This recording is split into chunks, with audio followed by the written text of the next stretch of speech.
Madame, monsieur, bonsoir, bienvenue dans le 19-20 en Rhône-Alpes.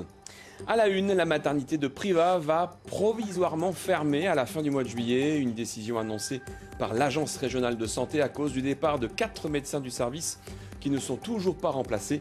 Pour accoucher, les femmes enceintes devront donc faire entre 30 et 40 km de plus. Et puis en cette période de cinquantenaire des premiers pas de l'homme sur la Lune, nous observerons notre satellite qui était en éclipse partielle hier soir. Un spectacle céleste qui a ravi les amateurs de l'observatoire de Césaria dans l'Ain. Enfin, nous serons à Pressin. Il y a 30 ans, dans cette commune du Nord-Isère, les historiales voyaient le jour. 30 ans d'histoire, de spectacles et d'aventures humaines fêtées cette année. 9 représentations au programme. La première, c'est ce soir à 22h. C'est la plus petite maternité de France, avec moins de 200 accouchements par an. La maternité de Privas va être suspendue, c'est le terme, dès la fin du mois. L'Agence régionale de santé n'a pas prononcé la fermeture définitive de la maternité, mais ce service de proximité est en sursis. Reportage Émilie Henny et Claire Chéripela.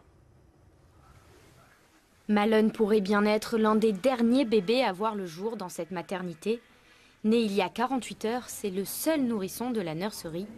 Une petite maternité conviviale que la maman regrette déjà.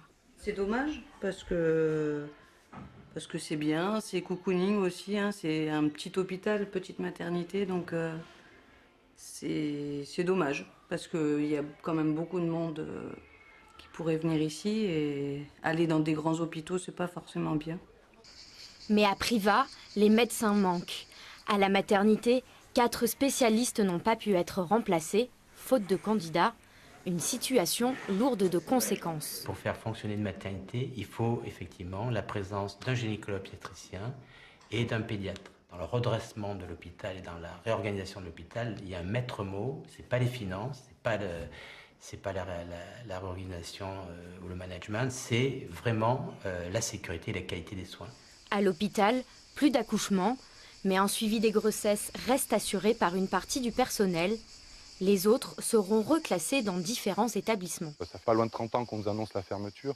Et c'est vrai que depuis décembre, nos soignants dans la maternité travaillent avec une épée de Damoclès en sachant que cette maternité sera suspendue. Et enfin, qui va venir s'installer dans les villages ardéchois en sachant qu'on pourra avoir 1 heure de route pour accoucher dans les maternités.